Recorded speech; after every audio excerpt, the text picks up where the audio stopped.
বানানোই স্বপ্ন ছিল জাহাঙ্গীরের, তাই মুখ্যমন্ত্রী ফলতার উন্নয়নের ঘোষণা করতেই আগামী 21শে মের নির্বাচন থেকে নিজেকে গুটিয়ে নিলেন ফলতার তৃণমূল প্রার্থী জাহাঙ্গীর খান। তবে পুনর্নির্বাচনের ঠিক দুদিন আগে কেন সরে আসলেন জাহাঙ্গীর? বিরোধীরা জাহাঙ্গীরকে অভিষেকের সবচেয়ে কাছের সংগঠক বলতেন, আজ সেই জাহাঙ্গীরই ছেড়ে দিল অভিষেককে। তাহলে কি বলা যায় অভিষেকের শেষ উইকেটটাও পড়লো? ভিডিওটিতে স্পষ্ট দেখা যাচ্ছে মিডিয়ার কোনো প্রশ্নের উত্তর দিতে চাইছেন না জাহাঙ্গীর, শুধু নিজের কথাটি পাখির বুলির মতো আউড়ে চলেছেন। এর মানে কি উনি কিছুই বলতে চাইছেন না? তাহলে কি দুই দলের মধ্যে কোনো সমঝোতা হয়ে গেছে আগে থেকেই, নাকি নিতান্তই ফলতার উন্নয়নের স্বার্থেই তার এই ওয়াকওভার? আমি ফলতার ভূমিপুত্র, আমি চাইবো ফলতা শান্তিতে থাকুক, সুস্থ থাকুক, ভালো থাকুক এবং ফলতায় আরও বেশি বেশি উন্নয়ন হোক। তাই সোনার ফলতা হোক, এটাই আমার স্বপ্ন ছিল। তাই আমাদের সম্মানীয় মুখ্যমন্ত্রী ফলতা উন্নয়নের জন্য স্পেশাল প্যাকেজ দিচ্ছে। সেই জন্য আমি আগামী 21শে মে যে রিপল আছে, সেই রিপলের কন্টেস্ট থেকে আমি নিজেকে দূরে সরিয়ে নিলাম।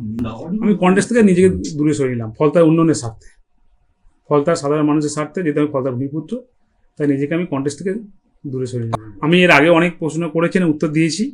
আমরা অনেক প্রশ্ন করেছি, উত্তর দিয়েছি। আজকে আমি যেটা আমার বলার ছিল সেটাই বললাম। আমি এই কন্টেস্ট থেকে নিজেকে দূরে সরিয়ে নিলাম ফলতার মানুষের স্বার্থে, ফলতার উন্নয়নের স্বার্থে, ফলতার শান্তি রক্ষার স্বার্থে। আমি এর আগে অনেক প্রশ্নের উত্তর দিয়েছি, 29 তারিখে অনেক প্রশ্নের উত্তর দিয়েছি। আমি আজকের যেটা আমার বলার ছিল যে আমি ফলতার মানুষের স্বার্থে, উন্নয়নের স্বার্থে, শান্তির স্বার্থে, সুস্থতার স্বার্থে, সোনার ফলতা গড়ার স্বার্থে আমি 21শে মে ইলেকশন থেকে নিজেকে কন্টেস্ট থেকে সরিয়ে নিই।